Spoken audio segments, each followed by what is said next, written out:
Welcome to this episode of the Founder Speed podcast in collaboration with Couchonomics with Arjun. Joining me all the way from Brazil, right, which is a long, long way to come to Singapore, is Manuel. Manuel is the co-founder of a company called Kanastra. I actually like the name Kanastra. I don't know, there's something cool about it. So Manuel, welcome. Thank you, AJ. So, I guess welcome to Singapore, welcome to SFF. I hope you're having a good time. I'm do. Yeah. All right.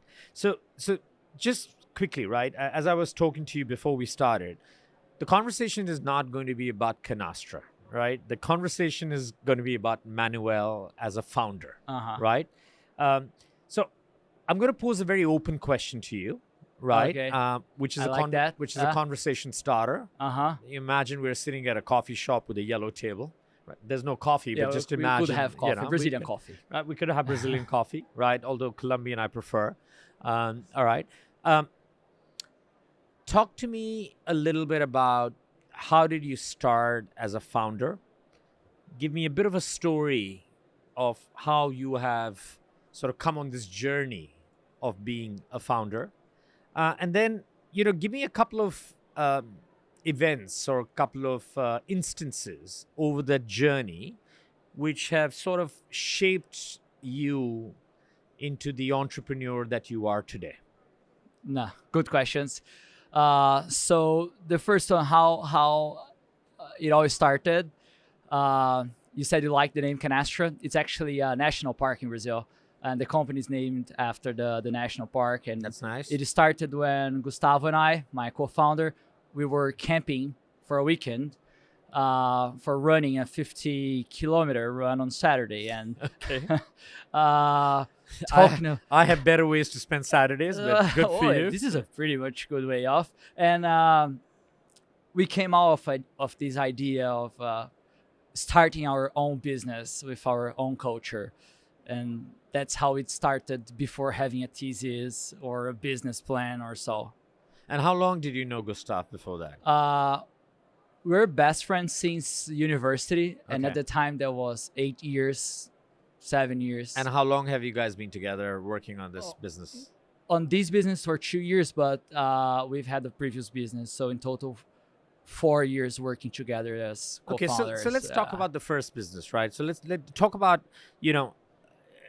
how did you guys, so obviously you started, I guess the first business you started out of the national park. Yeah. Right. Yeah. And that obviously went through a period. What did you shut it down? Did you sell it? What happened? So yeah, we sell it to the other partners we had at the time. It wasn't a VC backed business. So this is actually one good thing in comparison to what we are having now with Kanastra. So it wasn't a VC backed, it was a bootstrap business. So it helps you to learn how to manage the company with not a lot of money in your bank account, right? Okay. And that you sold, and then 2 years ago you guys started and then Kanastra. Almost 2 years ago we found Kanastra. Okay. Yeah. So if I asked you a very simple question, Manuel 1.0, Manuel 2.0, what has changed about you as a founder? Well, that's a very good question. I think at the beginning, you believe things are going to be easier, okay. Right? It's all about a dream. And I think it actually helps you to start or the rise. I think if most founders knew what they would face, it's very hard to take the decision of living a stable career you have. So Manuel at first was pretty much of a dreamer, and now it's a mixture of a dreamer and a doer that we must be right every day. And is it hard to strike that balance? I think it isn't actually. I think that's the part of being a founder, to be a mixture of a dreamer and a doer. And you don't lose the ability of dream every night on how far you want to be. And at the same time, you don't lose the ability to wake up and be a doer in the morning and do things, and most of the times, hard things you need to do for the day. So I get it, right? So it's the conviction, the desire to succeed. They want to actually achieve what you have said, right? But let's go a little bit deeper into sort of into the person here, right? So Ah. what are the sort of qualities, what are the behaviors that you had to either build or create, or they were lying quietly silent in your body and in your psychology, and you had to bring out? So talk about the evolution of the person. Uh, I think there's one that is pretty much clear for me. That is, and it's not buzzword. Okay, it's resilience. It's pretty much true. Like resilience is, and you learn to be a person. You must adapt to be a person that is resilient in the journey. So I would say Manuel 2.0 is way more resilient than the previous one. What was it, Rocky Balboa, who said it's not how hard You you hit, you yeah, you it's hit. how hard you being, for how long No, no, you handle to be it's beaten how or something. quickly do you get up and come up or something like that. But anyways, Yeah, I get the point of resilience, right? So you've come up this journey in the last couple of years, right? Environmentally, right? So you obviously have to, you work with your best friend, right? And I've heard that sometimes working with people that you are actually fond of as people is not the world's best idea. You're right. Right. Okay. Yeah. So has your relationship with your best friend gone through strife, strain? How have you guys dealt with still staying friends and being partners at business? Because I'm sure it's natural. There's disagreement, there's pressure, there's Oh yeah, stress. almost every day. Yeah. Yeah. So how does it work? You guys have a boxing match, right? Well, I think as we are friends, we really know and understand each other's, like the way each other feels, thinks, act. So that pretty much helps on a double match, right? I know how he's playing, and he know how I am playing, even though we are not communicating. I'm looking at one part of the business and he's looking at other part of the business. So that helps because you trust each other a lot. And at the same time, it allows you to have disagreement and things that you do not agree. And you help each other, you have to provoke each other, right? And to argue.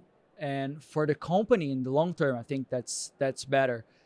Even though for us, on a personal stance, we need to handle arguments on a weekly basis, right? And at the same time, keep friends and keep helping each other because we have a long journey ahead. Okay. Right. So let's. I'm going to take a slightly different angle. So one of the challenges I hear when I speak to a lot of startups, and I'm actually quite fortunate. I'm not a startup founder myself. Like I've said on so many of these episodes before, I think I classify as a frustrated entrepreneur who never really became one, right? But I do spend a lot of time with startup founders.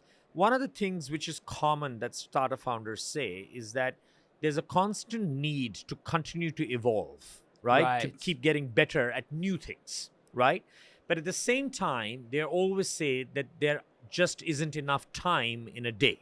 Because as Mm-hmm. someone actually said, who is at one of these podcasts earlier today, that you have to make the coffee for the boardroom and then you have to be the board member, right? And how do you have time to both do it? So what do you do in terms of constantly evolving yourself, learning, and I guess getting to be a better professional, a better entrepreneur, a better founder? That's a hard one. I had never said You never said this is gonna be easy, right? Not every coffee conversation is easy. I sincerely don't know if I have an answer for how, like, you need to do it, right? You need to improve yourself. You need to brew the coffee and be there at the board meeting.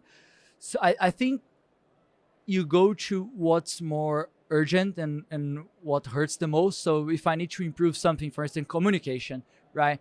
Or budgeting, for instance, right? You go there and learn to do that very quickly. And at the same time, you don't stop what you're doing for learning that. So, Right. but let me And, put it differently. So, I totally understand in terms of skills, right? Budgeting, marketing, right, sales. right. I'm talking about from a personal development perspective. So the ability to make better decisions. So let me try and make this a little bit easier for you, and maybe this will spark your imagination, right? A number of founders have mentors, Uh right? huh. Some of the startups have advisory boards, right? Who Mm-hmm. work like mentors with slightly different rules. Some founders actually spend a lot of time, doing self-education, self-training and development, right? They, Mm-hmm. they spend. So what do you do? Okay. And do you think it's important at all? I think it's a tool. So Yeah. let me ask that question. Do you think that's important at all? Or do you think that, hey, you'll just learn all of that naturally? I think there's a very important element of learning naturally and learning how to learn.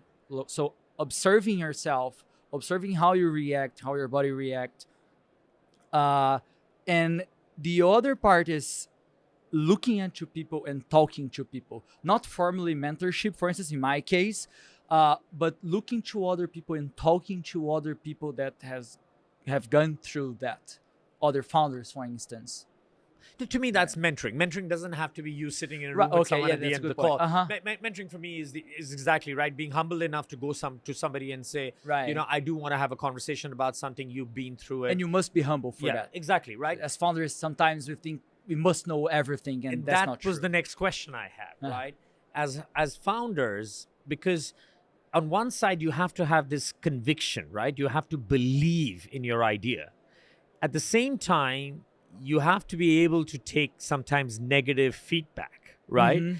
And it doesn't go well together, right? Because you have to believe in yourself, and if somebody turns around and says you're wrong, you feel like as the glass is shattered, Mm-hmm. right? So that's the last question I wanted to ask you. How do you deal with negative feedback? Uh, well, I think dealing with negative feedback is at the first glance is never amazing, right? You receive a negative, oh, great. But I think it's a process of learning how to receive the feedback and digest it, so you never respond to that at the same Good. moment, I right? like that. Sleep with that, Yeah, I like that. and see as an opportunity. Again, it's not cliche, but try to extract the most of that.